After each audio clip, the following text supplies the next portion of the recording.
कोई होवे हा जरा आखे हा ते कोई चाह दा प्याला आन देवा, गुड़ आला, लाची आला, जीरे आला, नाल होवे आ एक पापे दी थैली या रस दा डब्बा।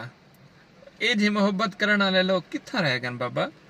ਪਹਿਲੇ ਦੌਰਾਂ ਸਾਡੇ ਵੇਲੇ ਹੁੰਦੇ ਹਨ। ਅੱਜ ਕੱਲ ਦੇ ਨੌਜਵਾਨ ਬੰਦੇ ਕਿੱਥਾਂ ਕਹੀਂ ਕਨੇ ਚਾਹ ਪੁੱਜਦੇ ਨੇ ਜਾਂ ਰਸ ਪਾਪੇ। खैर मेरे कने जडना सो मैं इंशाल्लाह तो गुड़ वाली चाह पिलवेसा, लाची वाली, जीरे वाली ते नाल पापे या रस इंशाल्लाह। साडे सराकी वसेबे सही चाह बड़ी इस्तेमाल की वेंदी है, सेहत की ते बड़ी अच्छी है। शुगर वाला गुड़ ज़्यादा सट के पीता करन खुशी थींदी है। नौजवान तबका जरा स्टूडेंट है पत्ती ज़्यादा दब के पीता करन वो सेहत बनती है। बहुत लाजवाब सा है सही। खीर शीरे च कुछ है नहीं। चाह सारे दे सरदार है जिवें सराके